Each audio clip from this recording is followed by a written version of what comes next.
the Rise Up See Red podcast, all about the Arizona Cardinals and the NFL, featuring insider and outsider perspectives. Enjoy the best hour of Cardinals talk on the web. Now here are your hosts, Jess Root and Seth Cox.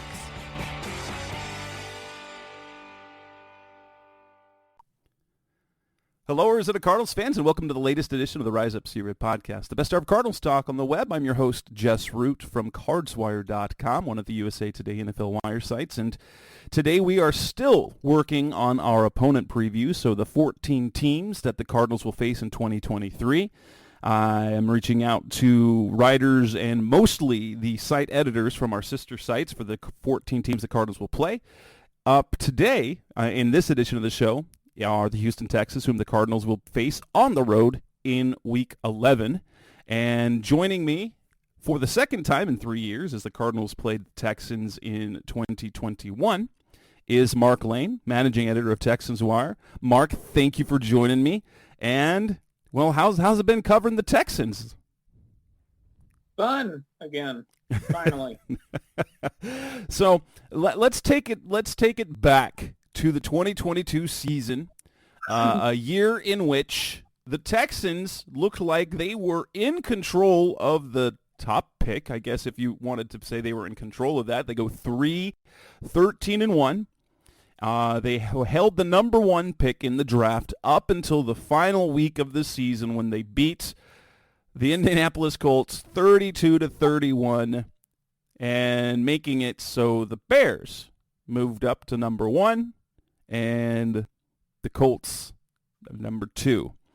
And so, yeah, the Colts, not the Colts, but the Texans, they go with, a lot of us consider it kind of a final FU by Lovie Smith, but you were telling me before the show just now that it was kind of more a case where, the Colts stuck it to the Texans once more, as they've done historically. Let me ask you this. Who's the one team in Cardinals history that you look at and said that's always there to just ruin the fun for them? Who's that one team you'd say? It is the Rams because they injure all of our quarterbacks. Okay. Well, for the Houston Texans, since 2002, the Indianapolis Colts, through one way or another, are there to spoil the fun, to just kind of be like the inevitable. And so where the Texans needed the greatest moment, which was the number one overall pick, the Colts were there to ruin it by losing. And so that's what I mean is just, and Lovie Smith did what he did, but I'm saying you just knew going into that game that if you needed the Colts to lose, to, in the grand scheme of things, help the Texans, it wasn't going to be there. Well, and it goes on the start of the season where you had the season opening tie as well, which also... both games actually threw a monkey wrench into what the Texans ultimately. Was it an actual tank job, or did it just end up being that way? You're talking about the season? Correct. I think it ended up being that way, just because there was some promise when you had Chicago and Denver, who were terrible, and they could have had some positivity to start out, but, it all just kind of tanked in the middle of the year for them. You saw them come out with the gusto of a hound dog in Kansas City. So it wasn't a complete tank job. They suffer. They get their first win in week 5, then lose 1, 2, 3, 4, 5, 6, 7, 8, 9, 10 in a row before winning 2 out of their final 3 games, finishing 3-13-1. Were there any bright spots from what you saw last season, whether they be individual or as a team? Rookie running back Dameon Pierce. He had 939 yards, the third most amongst rookies last year. And safety Jalen Petrie, the second rounder from Baylor. He just really ascended to that role of being an enforcer on the back end. What were Davis Mills started most of the games last season. There was a little bit of hope that he could be something going into last year. Did he just become what most thought he would be, or did he take a step back? Did you see a difference in his play in 2022 over the end of 2021? Well, I don't know that he really had the supporting cast, if that makes sense. Right. There was regression, so to speak, but you also get the sense that if he were in an offense that was able to effectively run the ball and had better pass targets than what the Texans had. I mean, no, they had Brandon Cooks, but he was a little more unavailable in his final season than he ever had been in the first 2 years he was there. Same goes for Nico Collins. So he didn't really have a lot of targets to throw to. So he was kind of twisting in the wind, so to speak. I think he could be an effective backup, or what he's proving now with C.J. Stroud, which is a competent younger veteran to challenge for that starting job, so they don't just hand it to Stroud outright. That makes sense. Let's move on to the offseason. Coming in next to the Rise Up Here at Podcast, the best of Cardinals talk on the way. Let's move on to the offseason where the Texans were quite busy. Lots of stuff. Cuts coming in next on Rise Up Here Red. We're back on the Rise Up Here Red Podcast, the first hour of Cardinals, the best hour of Cardinals talk on the web. Let's start with the coaching change. DeMeco Ryans. What is the excitement level adding him to the mix as the leader of this team, especially after, obviously it's kind of a return home for him. And the success that he had in San Francisco as defensive coordinator, despite very little experience, and just the glowing reviews that seem to come from anyone who knows anything about him. What is the energy about the building in the city now with DeMeco as the lead guy? It'd be like if Elvis went on the Joe Rogan podcast. Oh, I mean, there's constant excitement. There's positivity. There's reality that it's still a rebuild job, but there's optimism that Ryans eventually will lead them through it. And that's what everyone around Houston is expecting. I think there will be challenges for him as a rookie coach. And they've kind of been evident in the offseason workouts because there were players who got soft tissue injuries throughout, when you start getting OTAs and stuff. And generally, that's a sign of just guys maybe being overworked a little bit, which is usually a sign of a rookie coach finding his way. Nick Sirianni talked about this in his OTA availability this year, about how that's one of the things you learn as a coach is not to overwork guys in off-season workouts. You don't want to have any of those soft tissue injuries. So, there's a little bit of reality that's there if you look for it with Ryans. But overall, it's Beatlemania's back in Space City. And that's an interesting point, because especially in the voluntary part of the off season, especially in the climate of the NFL today, you want to make sure that the environment is inviting to these players who don't technically have to be there. Now, we move to free agency. Was there any player lost that would be considered an impact loss that they lost in free agency?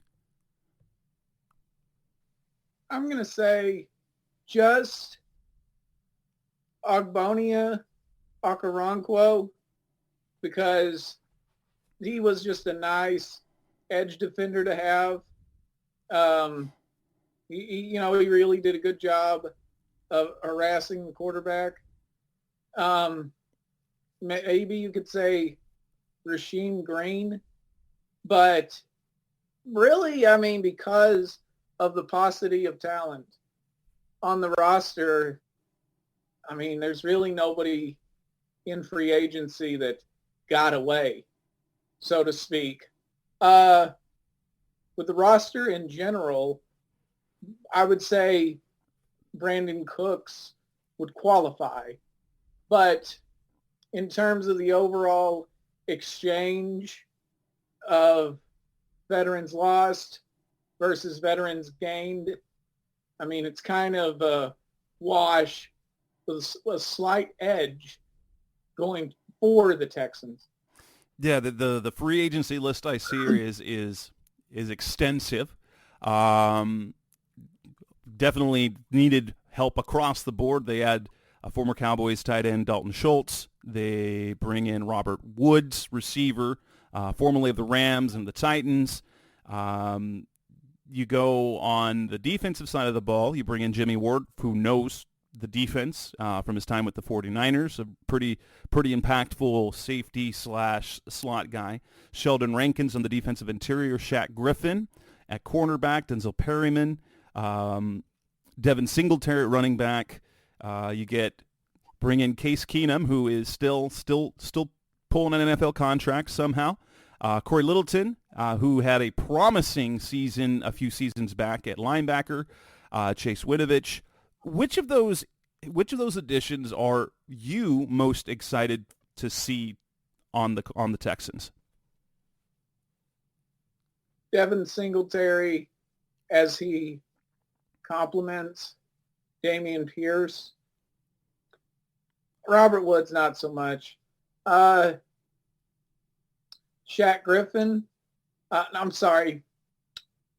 Shaq Mason, although he's a trade and not a classical free agent, just as it relates to forming a better offensive line.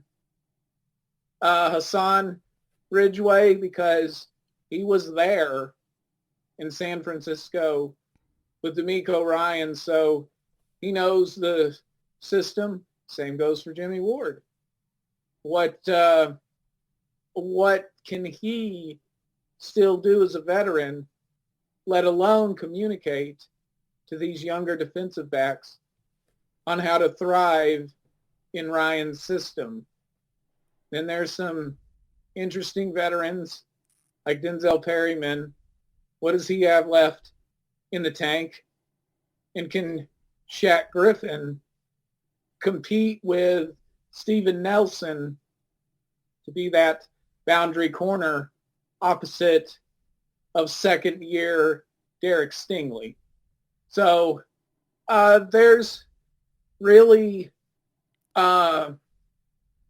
just anticipation, not in the level of a blue-chip free agent that you would have, but kind of like a Christmas tree where you've got, say, 20 gifts under the tree, but no real big gift that you know you're going to get, like a PlayStation 2 or anything, but still 20 little gifts of what could be gift cards or something, versus kind of like the 3 massive gifts people get under the Christmas tree, and they know it's going to be this and it's going to be exciting. So it's just really anticipation spread broadly. And I get a kick out of the PS2 mention because it shows our age. So I appreciate that. And honestly, the big gifts, like the big time gifts they got, were selected in the draft, which we want to talk about next. It comes down to this. It was a disappointment not to get the first overall pick. However, do you think that the Texans would have gone with Bryce Young over C.J. Stroud first overall? Or do you think that Stroud was always the guy that they were going to take?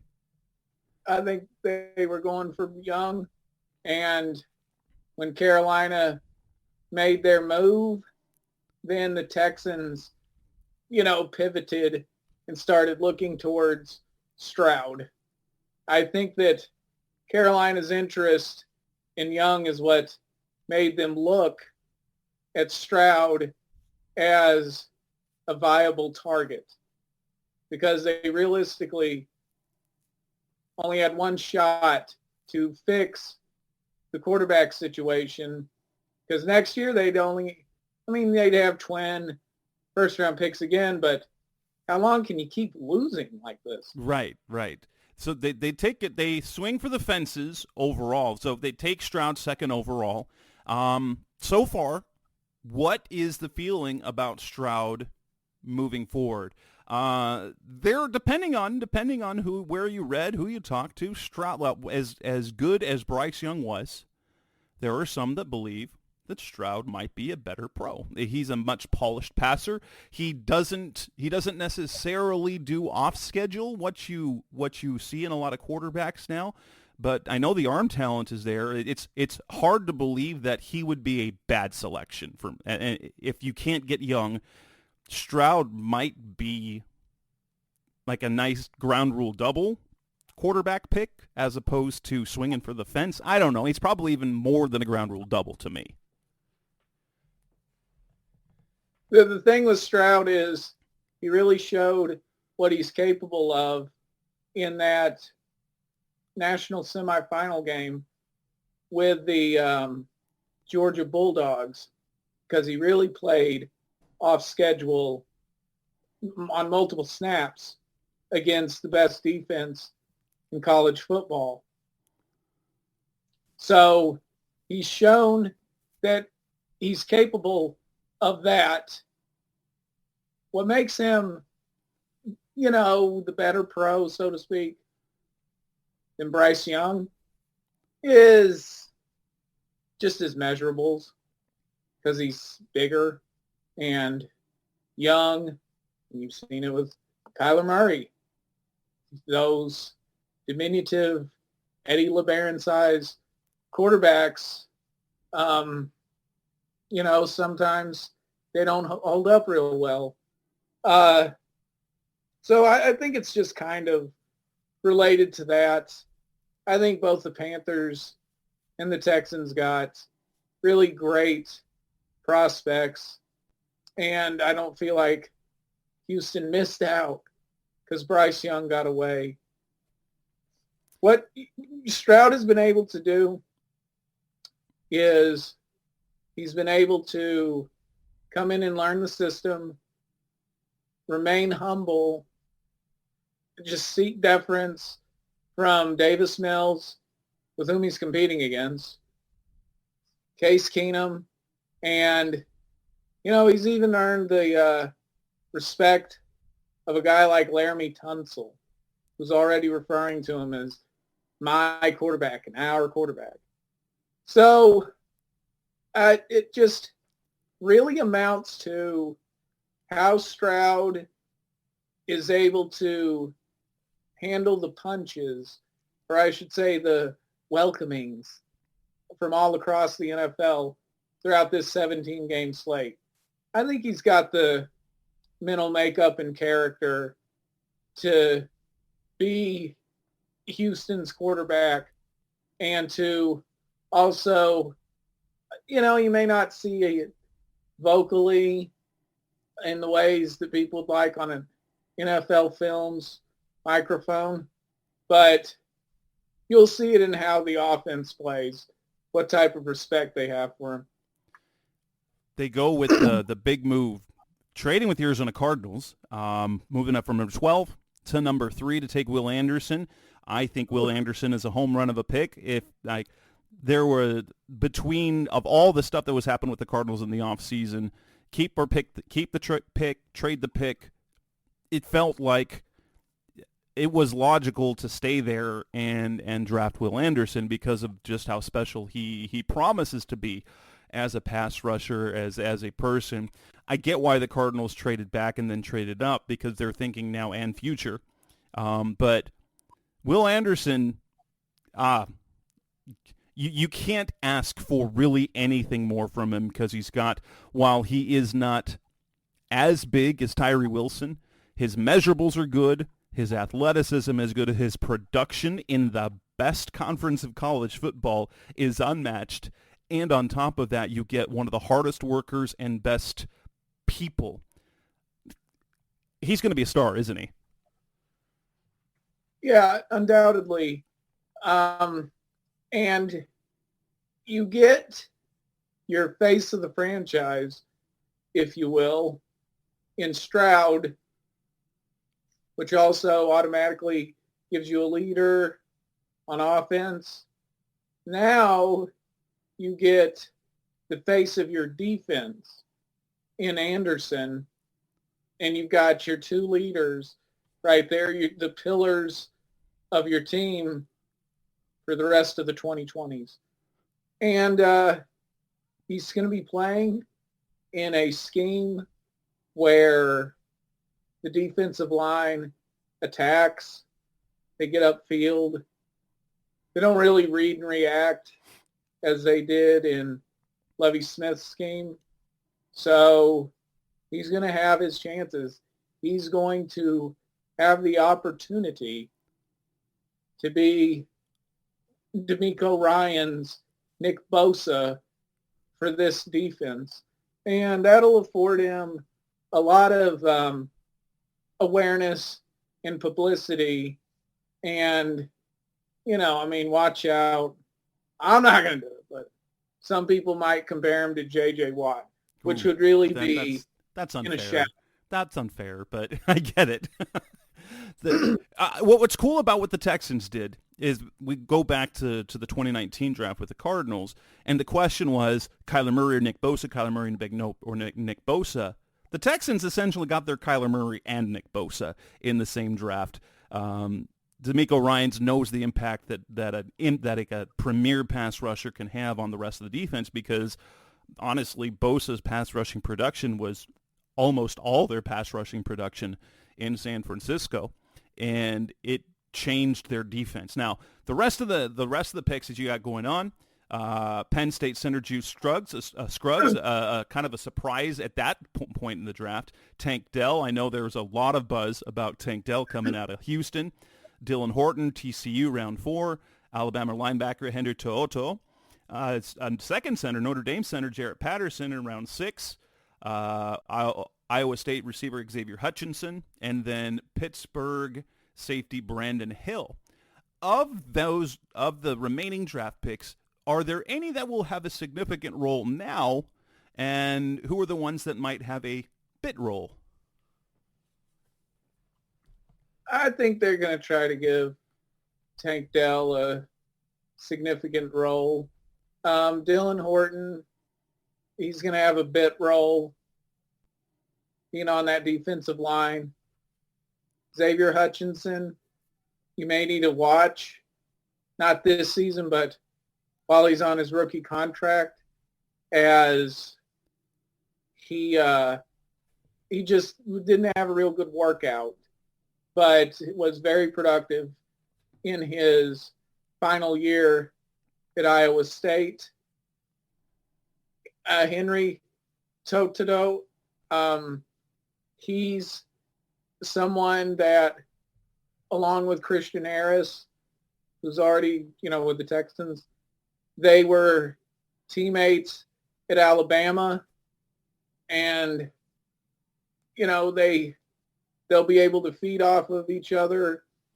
And then Jarrett Patterson and Juice Scruggs, they help Houston solve their center situation, and also just provide some versatility along the interior offensive line. But I think out of the rest of the guys, everybody's going to be looking at Tank Dell and what he does. Coming up next on the Rise Up Zero podcast, Best of Cardinals Talk on the Web. Let's move to the 2023 season. What to expect from Houston this coming year, and how do they match up with the Cardinals in 2023? That's coming up next on Rise Up Red. They're back on the Rise Up Red podcast, Best of Cardinals Talk on the Web. We move to the season. You've got a new head coach, a rookie franchise quarterback, a whole bunch of additions, a young pass rusher. While the Texans are, for a little bit this offseason, they were tied with the Cardinals for the lowest projected win total in the NFL. The Cardinals dropped 1 to 4.5. Expectations, obviously, for the Texans are not high. What are the expectations of at least within Houston? What is a reasonable, achievable thing that is the belief that the Texans can do in 2023? That they can be a 6-win team. I know it's saying something, but you just kind of got to look at the complexion of their record. In other words, if they're 6-11, looks bad, but what if they were in 9 one-score games? Yeah. What if they were going toe-to-toe with the eventual AFC champion? And, they got the Bengals on the schedule. They got the Steelers. And they got the Ravens. What if they're going toe-to-toe with one of these teams? And then later, that team has a deep playoff run. So as long as they just don't look like, because here's what happened with the Texans last year. They would start getting outplayed by the third quarter. It's just when teams started pulling away. Now you're going to have your lulls throughout the game, but as long as the Texans are in it in the fourth quarter, and it's not garbage time, and they, that's how they get the one-score loss, so to speak, which is what happened with them against the Giants, just to name one. As long as these statistics are compiled throughout the ebb and flow of a competitive game, I think fans will be able to stomach moral victories from D'Amico Ryans. So, like I said, I think 6 wins, I think that is a nice little average. Do they with the nature of the 17 games and then that equal attention cake, 7th seed that's been going on now, you could see maybe an 8-9 Texans team as the 7th seed. Yeah, I was just going to ask that. Well, is their ceiling is much higher than that? And if they get a few games bouncing their way, they could sneak into. I do think it's a little tougher. I do think it's a little tougher in the AFC. But yeah, I could see that as a potential ceiling for them. And I think we know like with the Cardinals, what their floor is. Not necessarily because someone important gets hurt or whatever, but they're just not competitive enough this season, and they finish with one of the 2 or 3 worst records in the league, which benefits the Cardinals if the Texans are bad because they have their pick next year in the first round. But I know that they're betting on being better, and that with whatever pick that they would have next year, having Stroud and Anderson is better than having the 2024 top pick, right? Right, and you still have Cleveland's pick. Correct. So, I think if they're as good as Cleveland is, fans won't mind. That's right. And the Cardinals and the Texans, very comparable. Are Texans fans looking at the Cardinals game? I know pretty much everyone looks at the Cardinals game on their schedule and says that's a likely win. Cardinals fans look at the Texans on their schedule as a winnable game, not a sure win, but a winnable game. Obviously, you guys probably consider the Cardinals a winnable opponent. What is the level of expectation when it comes to that game? Is that an expected win, or one of those games that you think is one of the wins you can notch onto the schedule? It's it's a game that you should win. I think that given that it's week 11, anyone who's watched football for, more than 10 years should at least be able to pick up on the fact, okay, this is in the middle of the year, and these two teams won't even be the same. Correct. That they fielded in week 1. So it's really one of those cases of what an old sage once said on the radio. Anytime anyone would ask him for, game predictions and stuff in August, which is tell me who's playing then, and I'll tell you what'll happen. Yep. But the internet begs for predictions in April and May. You can still look at it and say, yeah, I think that Houston, they could mess around and win that game. And, same for the Cardinals. Right.